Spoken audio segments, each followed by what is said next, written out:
So good afternoon, Rob. Good to see you, Hi Matthijs, good to see you too. and welcome. So I'd like to introduce Rob Hoitink, product manager with Currence, responsible for Ideal. Rob has been in payments for over 20 years. Previous to Currence, he was with Equence and Worldline, and the last 8 years he has been product manager for Ideal. I don't think Ideal needs a further introduction. It's known globally. It's been around for 15 years and it's often cited as a reference of the most successful alternative payment method globally. So perhaps, Rob, you can give us an overview of how it works and share some of the impressive numbers. Of course, happy to. Well, Ideal is what we call an alternative payment method. And the only thing that we actually do is provide the payment details to the bank.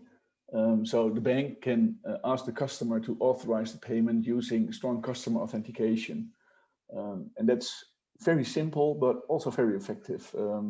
This year, we come close to 900 million payments in the Netherlands. We are a small country, so that means about 72 payments per person in the Netherlands paying online this year. Yeah, that's pretty impressive. I think looking at the numbers myself, I came to about 30% growth in 2020 in terms of volume. Yes, yeah. This year, well, we estimated that we would grow with about 20%, but well, Corona brought a huge shift to the online world, and also, well, proved to be quite successful to Ideal. I think that we will grow close to 35% this year. That's impressive numbers. And market share, I think the market share is around 70% in terms of transactions. Yeah, pre-Corona it used to be close to 60%, but this year we rise to about 69-70% in Dutch e-commerce, that is. So we don't only have figures about the Dutch e-commerce market. To me, the online market is much bigger. Also invoice payments, government payments. Well, you can name a lot of examples. But in Dutch e-commerce, we've got figures, and we know that we have 70% market share. That's a very impressive number. I think in 2020, which has been a strange year, I think some of the use cases have evolved from purely e-commerce online to also offline. Yeah, well, we started about 3 years ago with Ideal QR, trying to get Ideal to be accepted in the offline world as well, looking at use cases for charities, from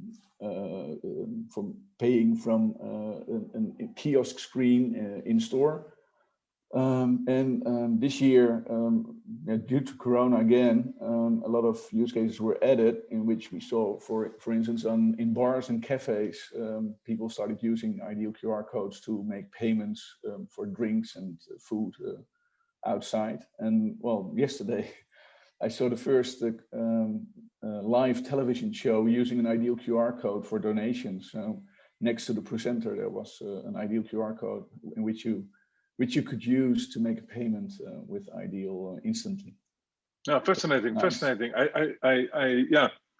think using the QR on TV is an interesting way to go. I think that also underlines the impact of mobile, and I guess contactless, but also mobile.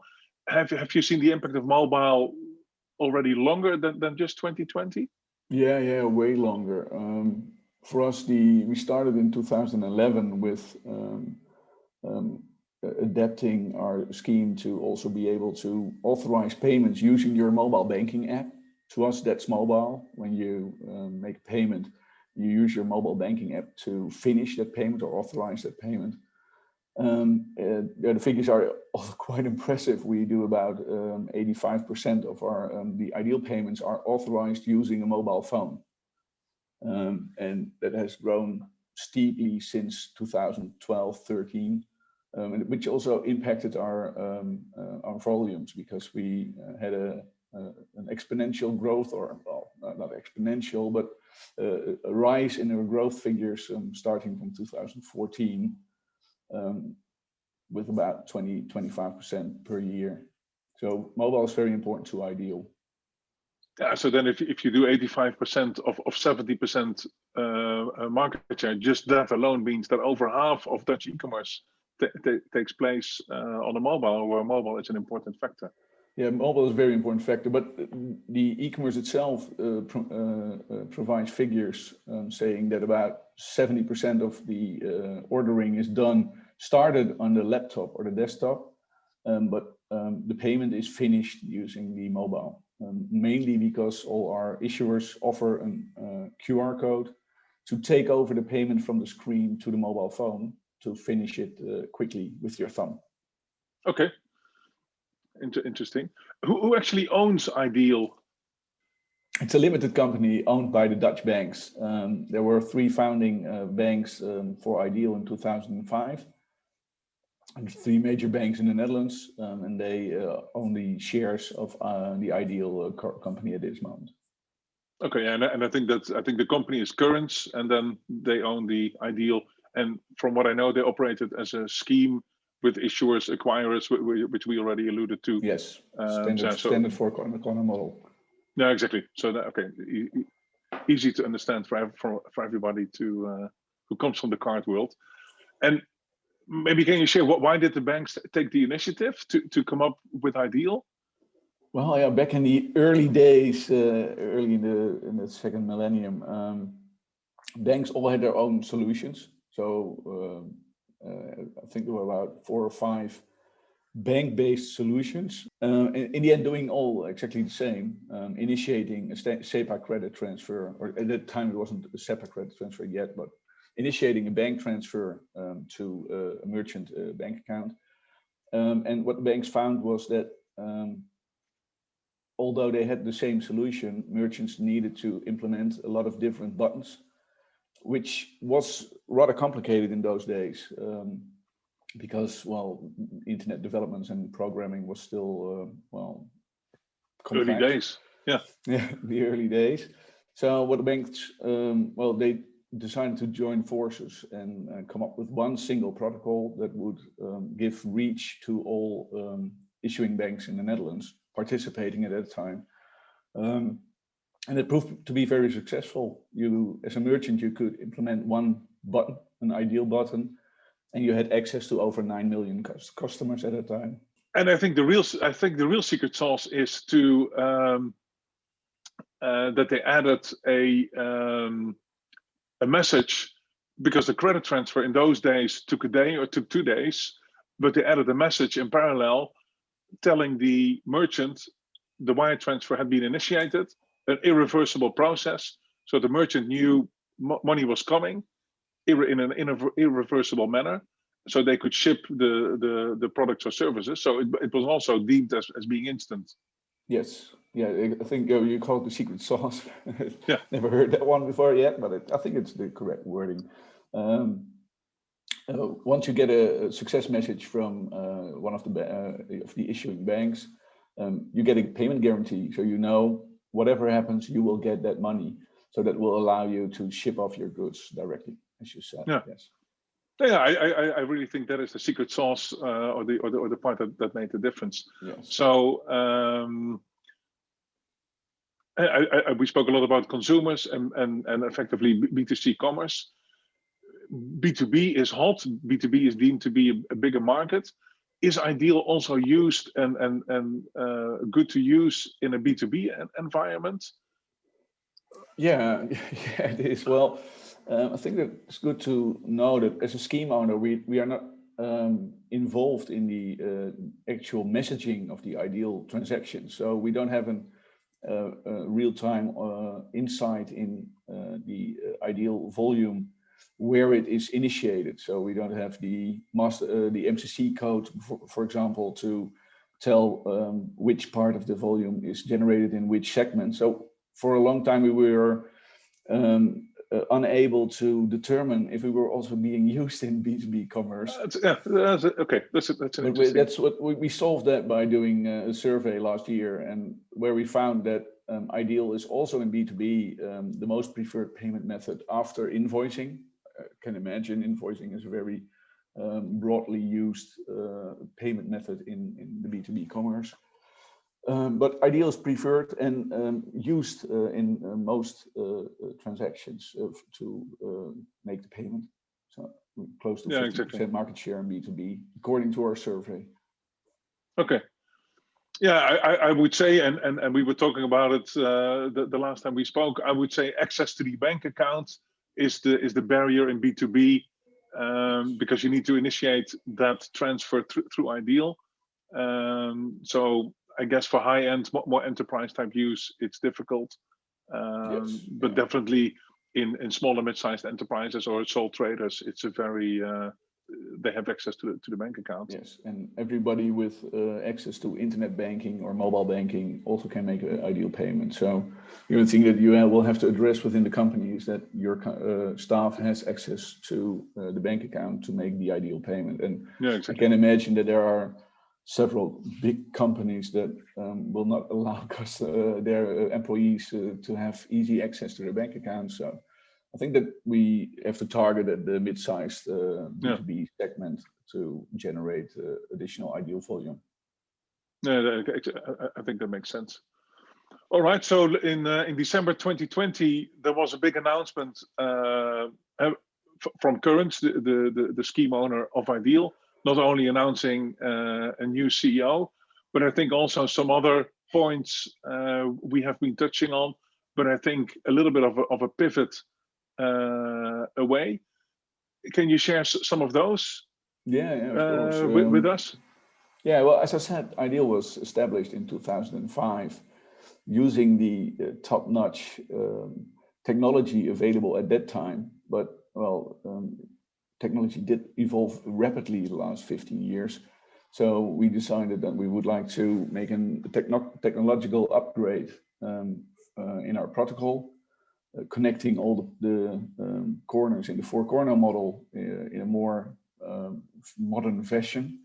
And also allowing us in that way to improve the customer journey further. So what we now are working on is to bring the steps in the UX flow for the customer back from 12 to 6 steps. And 12 steps sounds like a lot, but customers don't, in the Netherlands at least, don't find it prohibiting them from making payments. They to them, Ideal is seamless, although they have to take 12 steps. And we think that, well, when we can reduce that to 6 steps, that we will be in a better way to compete with parties like Apple Pay and Google Pay coming to the Netherlands at the moment. Well, with that improvement, we can also more easily innovate and bring new services to Ideal, like, for example, checkout. We will provide address details within the Ideal payment, so the merchant can make a smoother customer journey without asking for a lot of data. We will store the data for every customer, and we will provide that data to the merchant to send the goods to the customer as quickly as possible. I think that's interesting. So I think one of the consequences is you no longer have to tell which bank you use. That's already pre-filled. Yes. That's an interesting one. I also read you're looking to sort of free up the scheme, so to speak, for innovation. So one of the questions that we get a lot is, well, Ideal has a lot of market share, but it's very transactionally oriented. We have a subscription or a recurring business model. Is that something that's coming? Yeah, that's also in scope. Last year, we did a pilot with a big governmental organization to allow for Ideal transactions to be scheduled. So you tell that company, I would like to pay with Ideal, but I don't want to pay now. I would like to pay on a future date.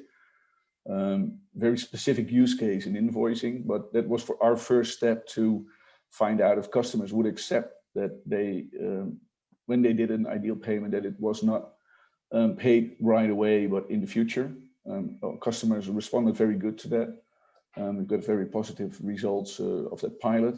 And for us, that's the first step to be looking into, well, if we can schedule one payment, we can also schedule multiple payments. We can schedule spread payments, so to pay for your holidays or for college tuition. In the end, to us, recurring is a very interesting model because we see a lot of subscriptions coming up in the Netherlands. And well, my dream would be to have my Netflix subscription be paid with ideal recurring. So that's what we are looking into right now. And well, hopefully we can give you some good news within the foreseeable future. Okay, that will be nice. You'd be more than welcome to come back here and share that.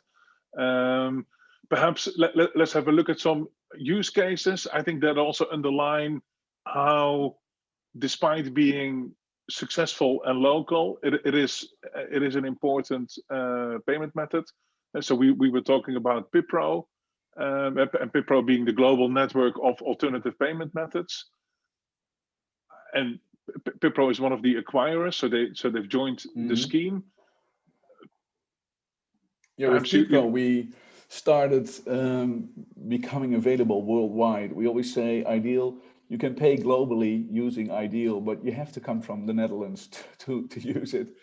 Although we are very open to non-Dutch banks to also join the ideal scheme. Recently, Revolut joined.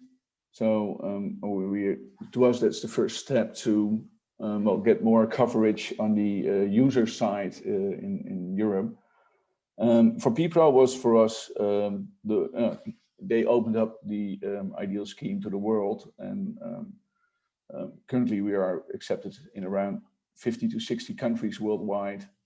What we always say, we don't say it only, but what our merchants say, like for example, Uber and Amazon, if you want to be successful in the Netherlands, you have to have ideal as a payment method. Otherwise, it's difficult to get a market share in the Netherlands.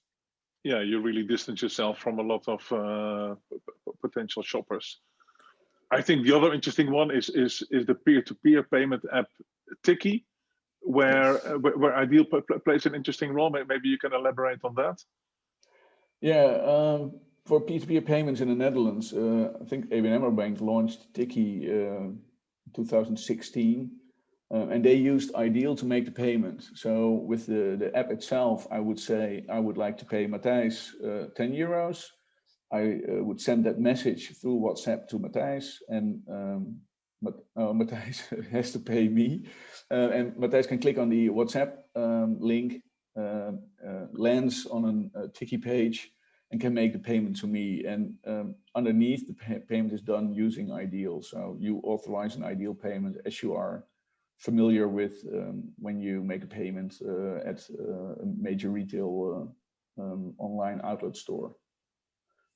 To us, peer-to-peer was proved to be very successful. About 20% of our volume is currently peer-to-peer, because all other banks also adopted the payment request for consumers, as they saw that Tiki was gaining market share very quickly. Yeah, and I think using what I called the secret sauce, the instant messaging, the receiver knew the money was there, and on its way making it popular. Yeah, that even initiated that. I think ING started with it, that they provide the money also instantly to the receiver. So they take a position in, they know they will get the ideal money from the payer, but they also pay out to the receiver right away. Well, we got instant payments in the Netherlands, so we will probably be looking into incorporating instant payments to the ideal scheme, so that for peer-to-peer payments, it's also, they don't have to be in between with a position to provide the money to the recipient right away. Yeah, exactly. We'll remove that one step of an escrow account in the process. I think another interesting one is the KYC element, the identifying of a bank account. It's probably not a huge number of transactions, but again, I think it's an interesting use case. And then the final one, I think, is charity, and we touched on it already through QR codes. Yes, yeah, charity, and the QR code opens up the the offline channels to Ideal as well. If everywhere where you can publish a QR code, you can initiate an Ideal payment. I think that, well, with innovation coming up, that we will have to look into more use cases in which we can help merchants to more easily finalize an order by the payment. And as you said, with KYC, well, all payments are made using strong customer authentication. So we've got a pretty good idea of who the customer actually is. And we also know his age, for example. So banks are able to provide age details, well, and probably not details, but we can tell a merchant if somebody is over 18. So in the Netherlands, you have to be over 18 to buy online liquor or alcohol. Well, what we will implement is that we will also tell the merchant, this customer is over 18, so it's okay for you to provide alcohol to this customer. Yeah, exactly. Or any restricted any restricted goods. Yeah, gambling is of course a very big one coming up. Yeah, interesting. All right. Any final thoughts? Will you make the 1 billion mark in 2021? Yeah, for certain. We estimate that we will grow with another 150-200 million transactions next year. So we're pretty confident that we will make the 1 billion mark next year. Excellent. All right, Rob, I want to thank you very much for shedding some really interesting light onto this local topic in a global perspective. Thanks very much for having me, Matthijs.